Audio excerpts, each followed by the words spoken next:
Bettings సమాజాన్ని పట్టి పీడిస్తున్నటువంటి ఒక మహమ్మారి అనేది కూడా తక్కువేనేమో. అంత దారుణంగా మొత్తం మీద అయితే బతుకు చిత్రాన్ని ఛిద్రం చేయడం గ్యారంటీ. అయితే ఈ బెట్టింగ్స్ ఆడి ఆ డబ్బులు పోగొట్టుకోను, లేకపోతే ఆ బెట్టింగ్ ఆడాలి అని చెప్పి దానికి అడిక్టెడ్ అవ్వడం దొంగతనాలు చేయడానికి ప్రేరేపిస్తుంది, హత్యలు చేయడానికి ప్రేరేపిస్తుంది, చివరికి ఆత్మహత్యలు చేసుకోవడానికి కూడా ప్రేరేపిస్తుంది. తాజాగా ఒక సచివాలయ ఉద్యోగి పింఛన్లు పంచుతున్నారు కదా, ఒక సచివాలయ ఉద్యోగి పింఛన్లు పంచాల్సిన 7.5 లక్షల రూపాయలు డబ్బులు తీసుకొని బెట్టింగ్ యాప్లో బెట్టింగ్ చేశారు, ఉడాయించారు. బెట్టింగ్ చేసి మరి ఇంతకుముందు పోగొట్టుకునే దానికి అప్పులు తీసుకున్నాడు, ఇప్పుడు బెట్టింగ్ చేశారేమో కానీ తాజాగా అరెస్ట్ చేశారట.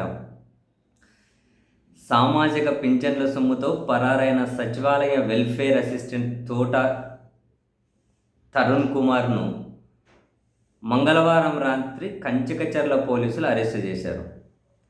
గంపలగూడెం మండలం పెనగొలసులోని స్వగృహానికి వచ్చినట్టు తెలుసుకున్న కంచికచర్ల ఎస్ఐ బి రాజు తన సిబ్బందితో అక్కడికి వెళ్ళి అరెస్టు చేశారట. పింఛన్దారుల సొమ్ముతో తన సెల్ ఫోన్లో డఫా బెట్ యాప్ ఉందట. డఫా బెట్ యాప్ ద్వారా క్యాసినో ఆడినట్టు పోలీసులు గుర్తించారట. 7.5 లక్షలు తీసుకెళ్లారట. చివరికి ఆయన దగ్గర 28,000 రూపాయలు ఏమో దొరికిందట. యాక్చువల్గా ఎంపీడీఓ ఫిర్యాదుతోటి విచారణ చేపట్టిన పోలీసులు అరెస్ట్ చేశారట. సరదాలకు, వ్యసనాలకు, జోదాలకు పింఛన్దారుల సొమ్ము వాడుకోవడం పట్ల పలువురు విస్మయం వ్యక్తం చేస్తున్నారు.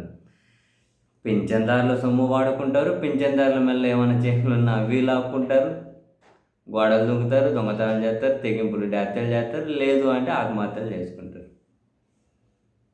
నాశనం చేస్తుంది బెట్టింగ్స్ అనేటివి. ఒక సచివాలయ ఉద్యోగం అంటే ఏం రోగం చూడండి, ఏం రోగం. ఏం షార్ట్ పీరియడ్లో డబ్బు సంపాదించాలని ఆశ తప్ప ఇంకేమైనా ఉంటుందా?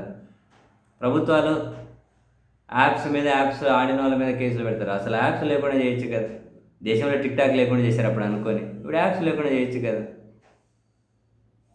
అట్లా మూలాలతో సహా తీసేసే పని చేయరు. ఎందుకంటే వాళ్ళకు మాకు మళ్ళీ ట్యాక్సులు వస్తాయి కదా అంటారు ప్రభుత్వాలు.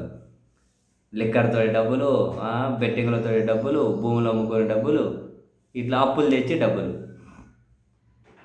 దీని ద్వారా ప్రభుత్వాలు నడిపేటట్లయితే దానికి పెద్ద పెద్ద నాయకత్వం ఎందుకబ్బా.